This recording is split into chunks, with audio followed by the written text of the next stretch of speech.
Please do welcome Professor Michelle Brown. Thank you, Michelle.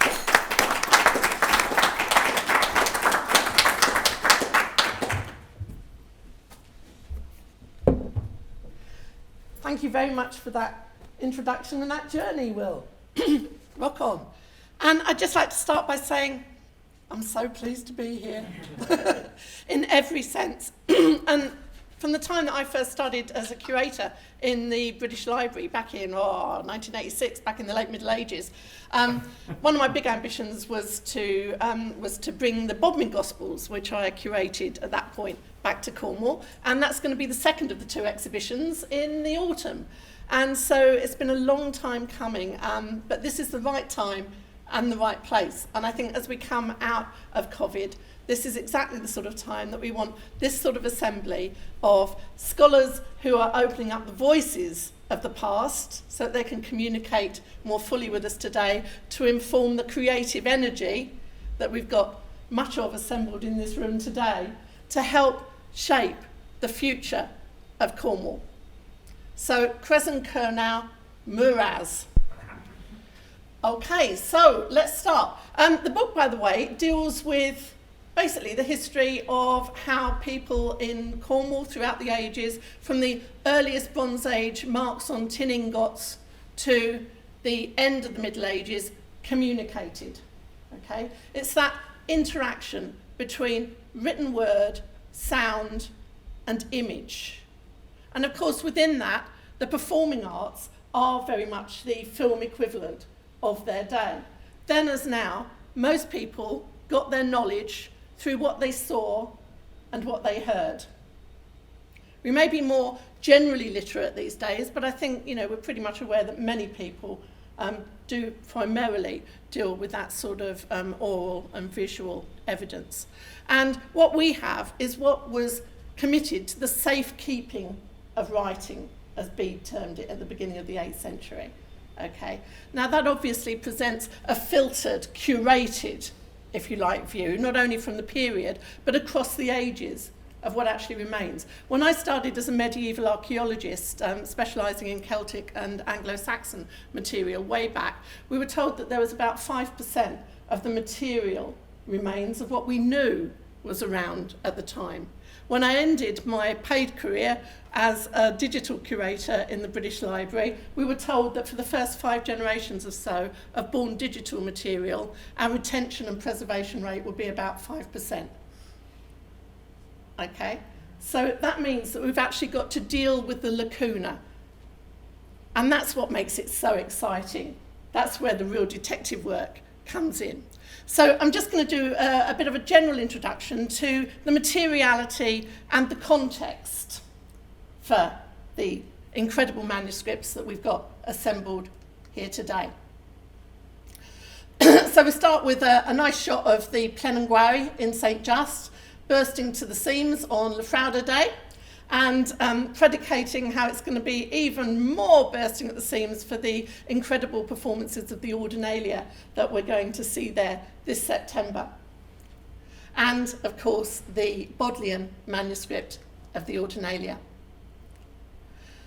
So it's thought that the original manuscript of the Ordinalia probably dates to around 1375. Again, there's debate around many of the things that I'm saying here today, but I'm taking a line on it. And it's preserved, as we'll see, in 3 copies, of which the oldest to survive, which dates from the 15th century, now in the Bodleian, that you can see upstairs, contains the plays in Middle Cornish with stage instructions in Latin, sorry, it's slipped there, and the layout diagrams for the performance of the miracle plays, based loosely on those staged in Clerkenwell, York and Chester from the mid-14th century through the 15th. And again, the relationship of chicken and egg between those different traditions is hotly debated. So here you can see the performance of the York Mystery Plays, and the crucifixion, fittingly enough, is the work of the Butchers' Guild. Yeah.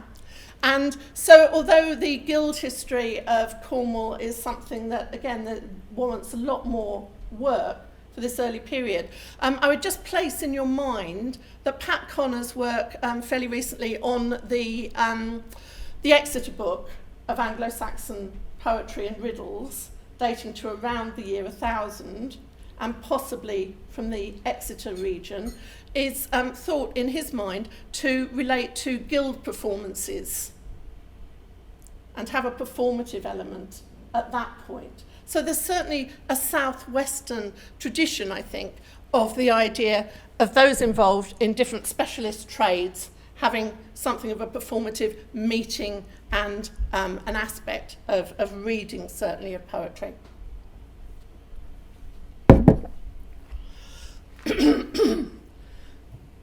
Now, it's at Glasgow College in Penryn that the practice of merging medieval crowd-pleasing mummery and ludis, interludes, between whatever the actual business of the meeting was merged with liturgical drama. So where does liturgical drama start? Well, possibly in its medieval sense in these islands. But from the 5th century, there seems to have begun in Europe the idea of living tableau as part of church services at certain high holy days of the year. And these start as verbal embellishments on liturgical texts. But here at Lindisfarne, in the early 8th century, it's thought that they actually started performing something that we would recognise as liturgical dramas.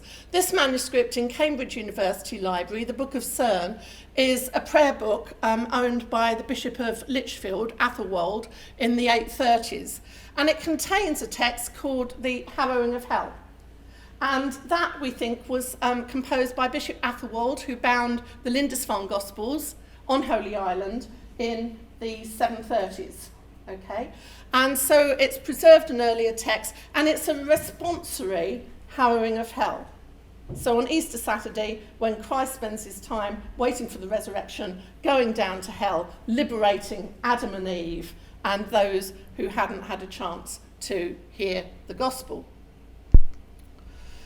And this is the benediction of St. Ethelwold that was produced probably in Winchester in the 980s. And this is a book of blessings that only the great Bishop Ethelwold of Winchester could be seen with this book performing the liturgy. And he asked for it to be full of gold and colours for the purpose, as the scribe Goodman tells us. And this is the blessing for Easter Sunday. And the Quem Curatis is a key moment in liturgical drama. It's when the angel asks the woman, "Whom are you seeking?" He's not here. Okay. And so if you look closely, Bob Deschman pointed out that if you look at the nuns, they've got incredibly square jaws and designer stubble. They are the George Michaels of their day. And they would have been monks in drag, performing. And if you look at the tomb, it looks very much like a wardrobe on wheels, a piece of movable stage furniture.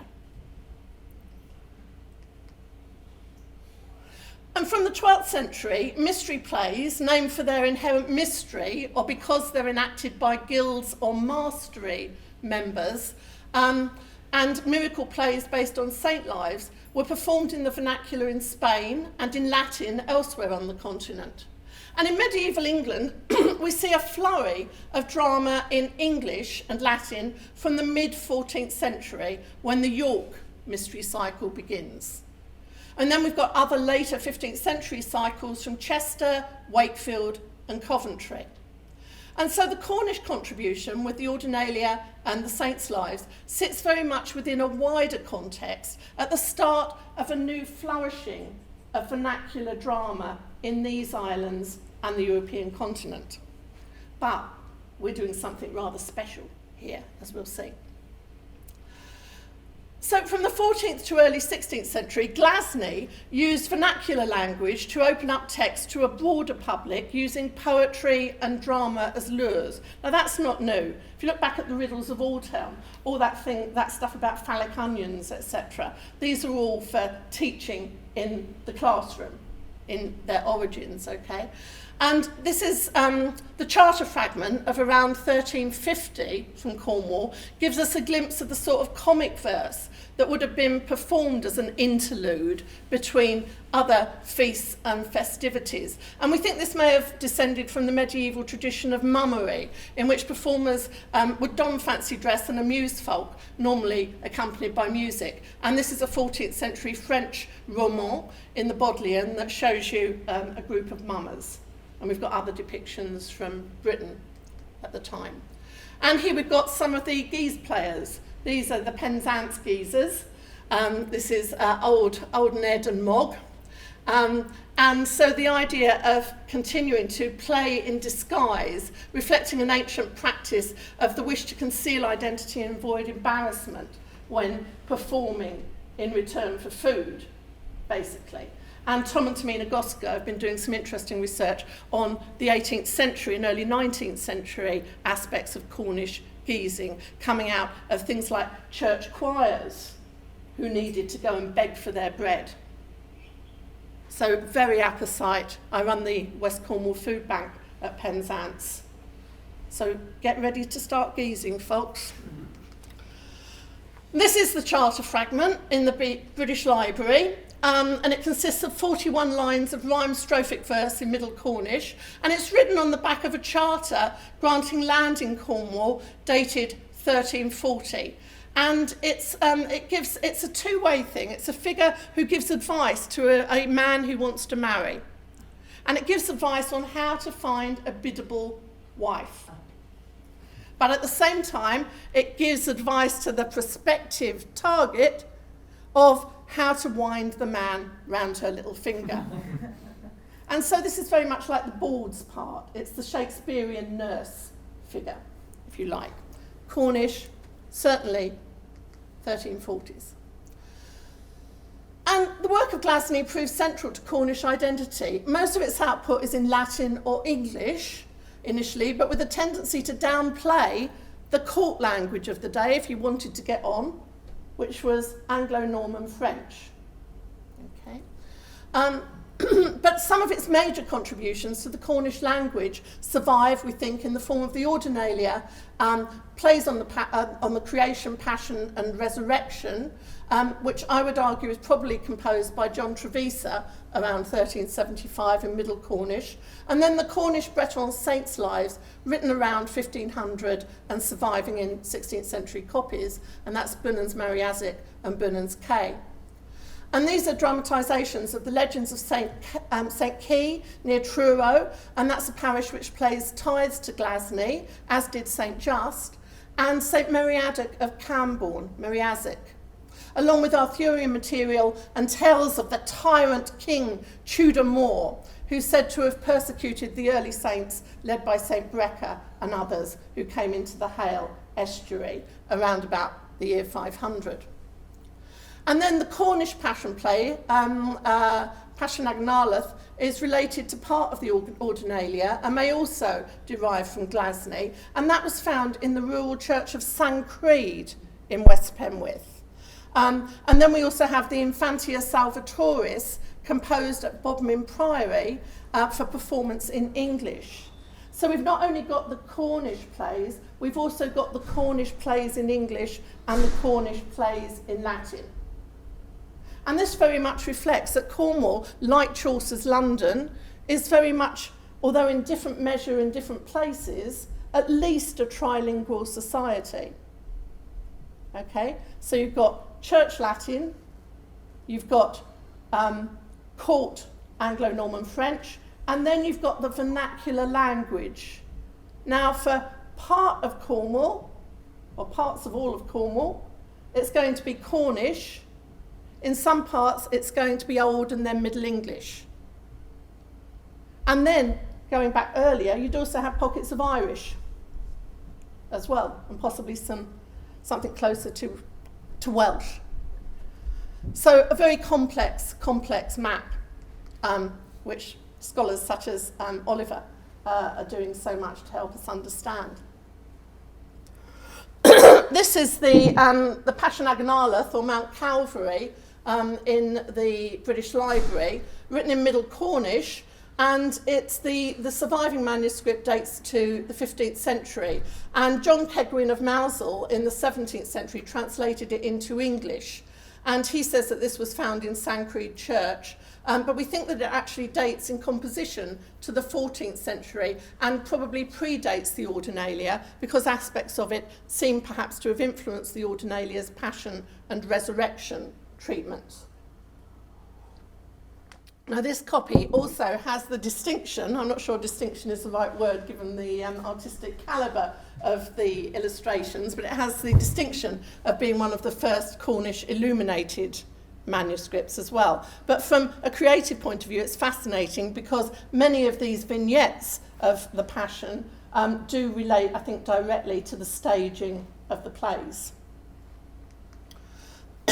This is the Infantia Salvatoris, the Childhood of the Saviour, written in English, Bodmin Priory, 15th century, again in the BL.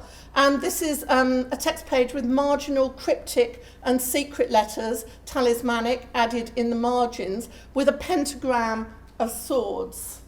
And an inscription, possibly by the chap himself, saying, "Thomas Wen, he that mouth." So perhaps relating to one of the performers of the Bodmin Plays. And at the very end of the poem, the scribe gives a colophon in Latin, saying that he is John Archer, a native of Bodmin and canon of the Priory of St. Petrock. Now, BRENNANS K and BRENNANS Meriazic are comparable in subject matter and are the only known vernacular plays on the subject of saints' lives to have been produced in Britain. Oliver may have more information for us on that. The language is similar in both, suggesting that they may have originated in a similar milieu, perhaps Glasgow, around 1500. And both plays include the court at Godden of tyrannical King Tudor, and there's been a suggestion that this may be intended as a parody of Henry Tudor, Henry VII, after his crushing of the Cornish Rebellion of 1497. It's possible that the surviving manuscripts came to Wales. They certainly seem to have been there by the 17th century, and the great antiquary Edward Llwyd was able to consult one of them. And this may be due to a shared interest in the Pan-Brittonic saints and Brittonic roots of the Cornish, Breton and Welsh languages. BRENNANS K was probably performed over 2 days, as was BRENNANS Meriazic, which contains diagrams at the end of each section indicating the completion of that day's performance. And so rather like the Ordinalia, you've got the staging set diagrams. And the second part of BRENNANS K is important for Arthurian studies because it's the only medieval treatment of the Arthurian material in drama, as far as I know, drawing on Geoffrey of Monmouth, Welsh material, and earlier, possibly earlier Latin lives of Cornish saints. And in addition to its use of Middle Cornish, there's a peppering of words and phrases in English, Latin, and Anglo-Norman French. And the stage directions are mostly Latin, but with some Cornish and English. So when we come to think about the Ordinalia, it's interesting that the performers are getting the Cornish, but the ordinary who's staging it, the director, is using Latin and is presumably a cleric. This is the manuscript of BRENNANS Meriazic from the National Library of Wales, probably composed at Glasgow and dated 1504, and very much associated with Camborne. I think perhaps it might have been produced under the supervision of Master John Nans, the provost of Glasgow, who chose to move to Camborne, where he was rector from 1504 to 1508. And there is a signature in the manuscript that's a bit ambiguous, but I wonder whether it might be Richard Tunn, who was a curate at Crown under Ralph Treloybes, the vicar, who was himself a canon of Glasgow. And until BRENNANS K came to light quite recently, BRENNANS Meriazic was the only known saints play in Middle Cornish, and its rediscovery in 1850s was absolutely momentous. It was found by Mr. Wynne of Pennyarth amongst items from the Hengert Library, which had been bequeathed to him in 1859. But we know from other people who saw the manuscript that it was in Wales in the 17th century. And this is the manuscript of BRENNANS K, again in the National Library of Wales. And this is a copy made in Cornwall in the second half of the 16th century of a lost original of circa 1500, again possibly Glasgow.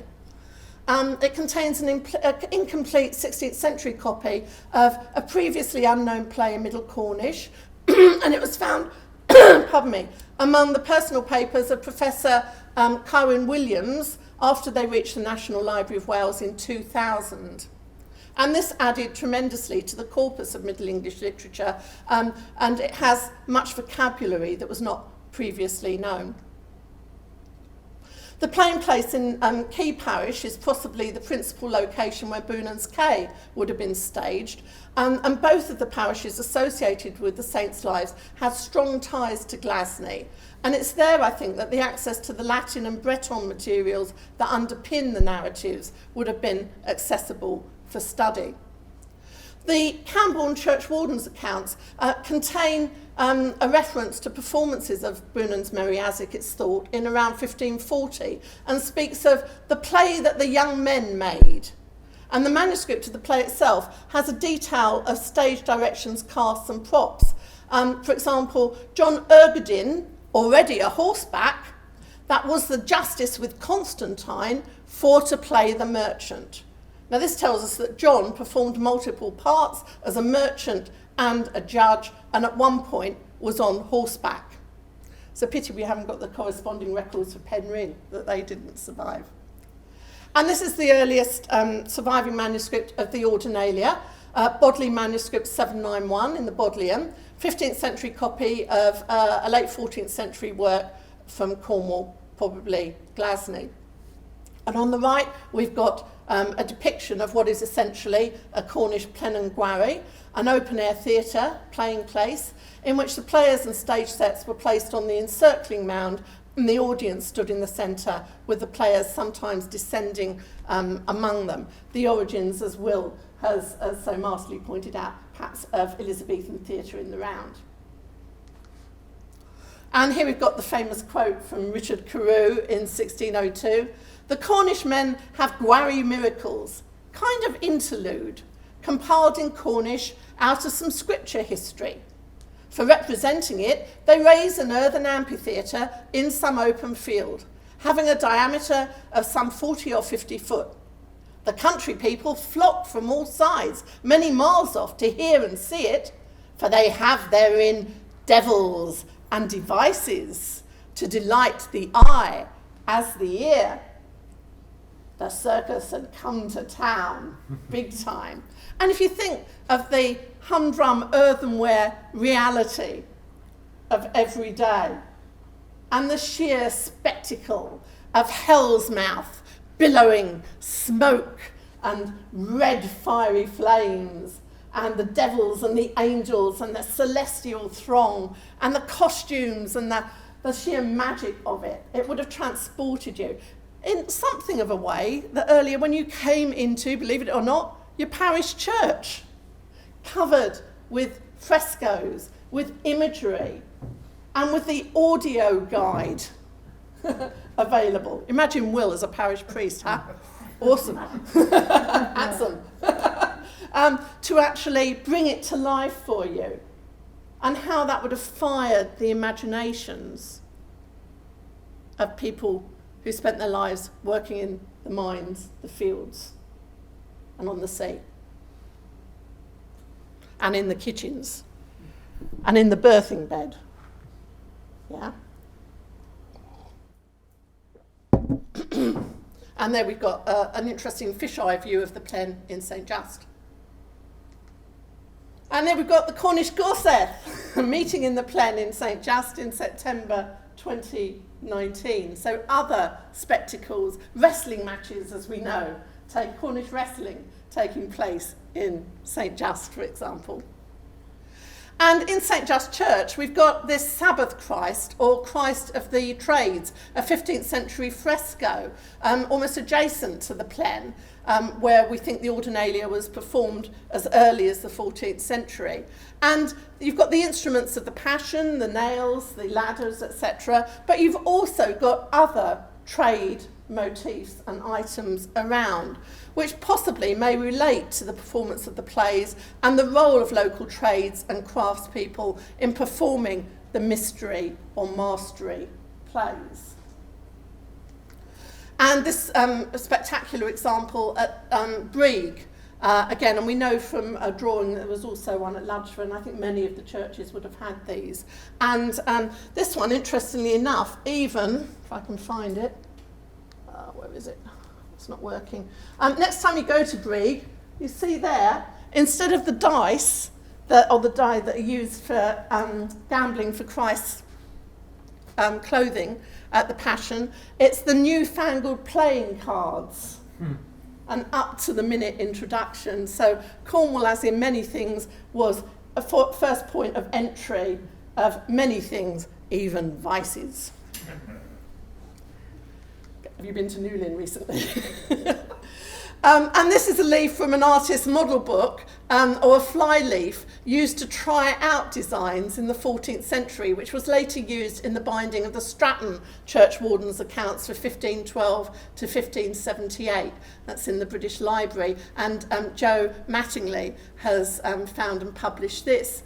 And this part of the leaf depicts Christ before Pilate. So you've got Pilate seated here, Christ with two sort of bizarrely dressed torturers accompanying him, which ties in with the play's directions and with the images that we saw in the Passion Agonalith manuscript. So they give us an idea of the visualisation of these things. I just wanted to show you another one of the play scripts from elsewhere to give you an idea of the similarities in layout, for example. This is the end town cycle of plays from East Anglia, and this manuscript version dates to 1500, but it's an earlier cycle, obviously, in English with Latin instructions. And it's called End Town because N means nomen, so it's an anonymous town. So it could be performed anywhere in another town by a group of travelling players.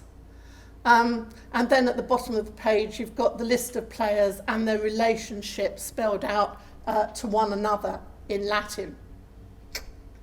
The York cycle is first recorded as being performed in York in 1376, although it's thought that there was a bit of a backstory to it there. And that was the longest. It contained 48 episodes or pageants staged by different guilds.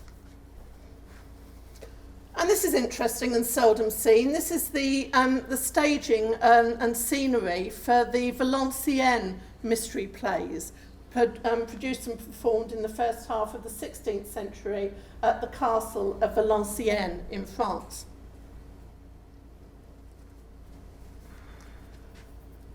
Now, think about the context. This is a time of political and economic meltdown, compounded by the Black Death in 1348. Look at the two people nearest to you. One of you is not going to make it. It wiped out a third of the population of Europe. Okay, and that, coupled with the Peasants Revolt in 1381, meant that you had a labourers' market, a workers' market. There were new audiences, there were more mobile communities gravitating away from the traditional servitude on the land towards the towns and urban-based craft specialism. The natives are getting restless, workers are few on the ground. Food production's becoming key. And it's at this time that the new market of Penzance, Holyhead, is opened up by Alice de Lisle to complement the traditional markets relating to tin trading and to fishing. Okay. The rural and urban populaces then as now wanted to be entertained and needed, it was thought, to be educated. And such plays offered diversion, they provide a context of learning made easy, and also an affirmation of faith, which extended the experience gained in church services and brought it out onto the streets, into the pubs, and more meaningfully, perhaps, into people's lives. They also sought to foster a sense of local community in which people played and worked together, and to explain the relationship between past, present, and future, which is implicit in the concept of the communion of saints. What links things across time and space? Those already in heaven, those doing the hard slog on earth, and those awaiting liberation from hell. And this was interpreted by some theologians, certainly I think in Cornwall, as extending beyond people to a cosmic harmony of all things. It's not just about us. So a creation care element in there as well. I just want to introduce this book to you that you might know. This is where an artist takes the initiative in telling the narrative. And this, I think, does have a relationship to the plays. This is the Holcomb Bible picture book, made by an enterprising Cockney artist working next to St. Paul's Cathedral, where I was once chapter for my sins, which must be many. Basically, he had a workshop with a solar above. His name was John Fifthide, John who hides behind 5. And when he appears in the manuscript, normally his head and his eyebrows react to the action, and he's hiding in a group of 5 doctors of the law. It's a pictorial colophon. He seems to have produced the first poor man's Bible, which became very popular as a way of actually telling the story as a picture book, a graphic novel. Okay, and gosh goodness knows who he did it for. It goes way off piste. He can't have been doing it as a formal commission. There's a lot of his own ideas in here, and a lot of him. Here you can see, for example, the Virgin Mary, and on the right at the top, she's holding the shop. She's at the counter underneath, and upstairs the kids are having a merry old time in the solar. And an irate parent has come to tell her, could you please get your son, the Christ child, to stick my son back together, because he's just fallen out of the upper window again and broken his neck. And then at the bottom, you've got the Christ dude surfing on a rainbow, and the others falling off because they're not the Christ child. So again, where's he getting this from? Pseudo-Matthias, the infancy gospel of Thomas, Nicodemus, etc. And here you can see the passage where Joseph comes to see Mary in her chamber, and the speech scrolls, so there's a bit of an argy-bargy going on. This could well be from EastEnders, Cornish style, if you like. No, EastEnders, London style here. And the neighbours are saying, yeah, we know what you've been up to, Joseph, or somebody else got there first. And you can see that the speech scrolls are numbered with the newfangled Arabic numerals, as if they're spoken speech parts.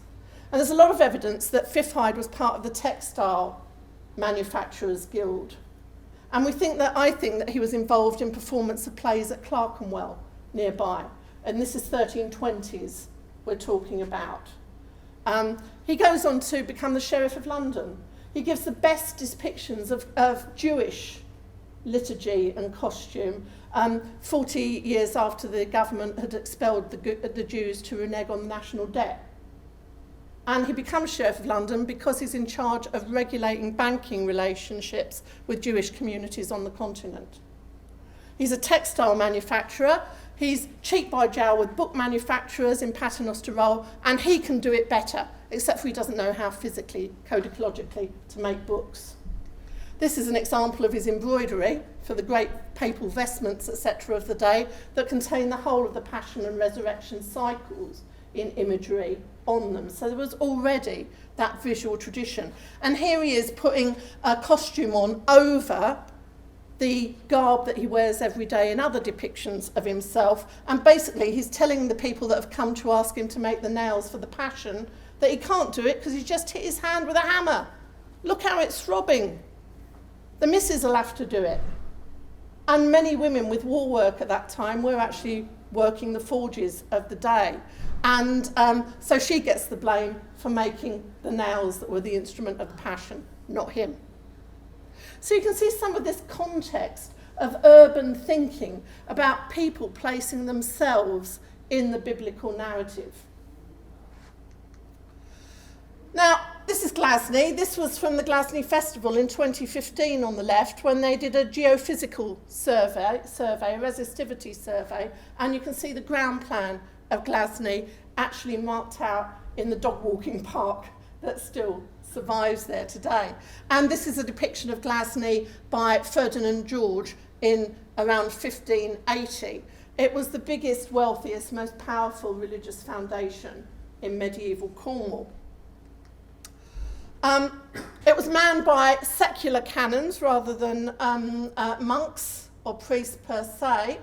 And it's interesting, if you look at the the town economy of making books, many secular canons and minor canons in minor order, clerics in minor orders, were part of the book production landscape. It wasn't all secular professionals. And because they went into it, they had perks like lower taxes, they could still marry, and also they didn't have to turn out for the night watch and get out their beds in the middle of the night like other burghers. Okay. So secular canons had a privileged position, and it had an educational remit which rather prefigures the Tudor grammar schools. And Glasgow saw its role as equipping Cornishmen and boys for studying as a feeder, a prep school if you like, to Exeter College, Oxford. And there seems to have been no bar, social bar, to those boys who were given that opportunity. It was on base of promise and merit. Okay? And this enables them to enter the professions as clerics, lawyers, physicians, churchmen, academics, and authors. And Glasgow seems to have had many outlying rectors who owed it allegiance and ties, including the centres that we've already associated with the dramatic tradition. So we've said about that already. And the destruction, as Will said, of Glasgow in 1548 as part of the dissolution of the monasteries has been described by James Wetter as a damaging blow to the history and spirit of the Cornish nation, which, along with an attachment to the old ways of Catholicism and the poor economic situation, led to the Prayer Book or Second Cornish Rebellion of 1549. That's Exeter College in Oxford. That's Cat Street next to the Bodleian, where in the 1240s, William deBrales, who you can see here in a self-portrait, you can see God loves him. The hand of God is stroking his chin, and you can see that he's a cleric. He's got the little crown of thorns tonsure. But the documents from Oxford at that time tell us that he and his wife Selina ran a flourishing workshop of illuminators on Cat Street. And so that's the sort of atmosphere and milieu that Cornish boys would find themselves working within. And it was one of the most vibrant, intellectual and dissident focuses of thought at the time. I think that it's likely the Cornishman John Tressa, whose dates are 1342 to 1402, who was a native of St Eneda parish near Newquay, who gained his early education at Glasgow and Oxford University, who went on to make this extremely significant contribution to the written Cornish vernacular in creating the Ordinalia. And this is St Eneda Church, and that was attached again to Glasgow as one of its rectorships. Tressa also made a stunningly important contribution to the English vernacular, and his name should be up there in lights as well, alongside the likes of Chaucer and Hoccleve. And if you look at the English dictionary's attribution of words of English vocabulary, along with Chaucer and Shakespeare, Tressa is up there in the top 18. Okay. Now I know he's sometimes a bit vilified for writing in English as well, but you've got to recognise that English is one of the languages of Cornwall in the Middle Ages as well. It depends where you were and what the permeation level. If you're in West Cornwall, no, more likely to be fully Cornish speaking. Other areas, more mixed. Tressa also made a very important contribution, as I say, to English by translating from Latin the Polychronicon of Ranulph Higden, the Encyclopedia De Proprietatibus Rerum, the Properties of Things by Bartholomeus Anglicus, And he even seems to have participated in translating the Wycliffe Bible, the first known translation of the complete Bible into the English language. And he's actually accredited in the preface to the 1611 King James Version. So Cornish expertise and scholarship helped to develop the English language as well as Cornish, and opened up the Bible to ordinary people, taking it away from elitist dissemination. Okay? And the visual performative aspect is key in that. This is one of the early copies of the Wycliffe Bible, made in London in 1400. It was an initiative of Oxford scholars around 1380, and you can imagine Tressa at the heart of that. But he also contributes to other aspects of European culture. What he's trying to do, if you like, is a bit like some of the modern performances of Shakespeare in contemporary vernacular language, slang, etc., in contemporary dress. Just saying this didn't just happen 1,500 years ago. This is something that's, or 1,400 years ago, this is something that's got relevance to you and is part of a living tradition here and now. And your personal salvation and that of your society is tied up with the messages of social justice contained therein. So we're talking about a multimedia society. As I say, most people get their information through what they see and what they hear without necessarily being able to formally read and write themselves. And vernacular drama is big in this. Now, what do we know about Trevisa's earlier agenda? Well, he, in translating the Polychronicon into English, he's very much working within this. It's a work by Ranulph Higden of Chester, which again has got its own tradition of drama. And the Polychronicon popularises biblical and world history, relating it in entertaining vignettes of tales, including things like the monstrous races, the Keenamolgi, who have dogs' heads and eat human flesh, for example. And this is a medieval copy of the Polychronicon with its world map, with the monstrous races mapped onto it. And on the left there, you've got one of the Keenamolgi. Now, you can imagine these relating to the sort of demons and other, spectacular creatures that you would have seen in the dramas. So different forms of knowledge feeding in. And the other thing that Tressa does is translate things for his patron, John Lord Berkeley. And in Berkeley Castle, there actually is a ceiling surviving with images and inscriptions. So what he's doing there is using the courtly French of the day as well. So he's working, he's a polymath, he's a multilinguist, he's working in these other traditions within an English and European tradition, and he creates, I think, an agenda of putting Cornish right up there and at the forefront by going a step further and creating vernacular Cornish drama and working within that tradition but taking it to the next level. There are 3 surviving manuscripts of the Ordinalia. The one we've seen in the Bodleian, another later one in the Bodleian, which is 16th century, with a translation added by John Cegwin of Mousel in the 1680s.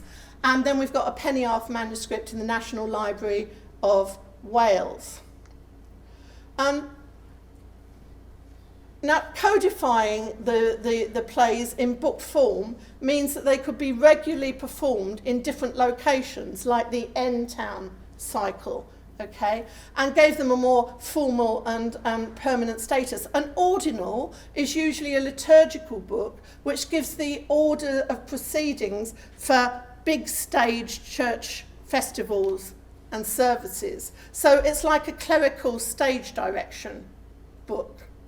And so we have the director of the ordinal is the ordinary, and that's where Ordinalia comes from. And that's why your stage directions are mostly in Latin. Okay. So we've got the Origo Mundi, the Passio Christi, and the Resurrectio Domini. The metres are in arrangements of 7 and 4 syllabled lines. And we've got an interesting passage in the second act of Origo Mundi, which ends with the martyrdom of Saint Maximilla by the bishop who's in charge of the temple construction under Solomon. And it's thought that this might be token an interest and connection to Freemasonry.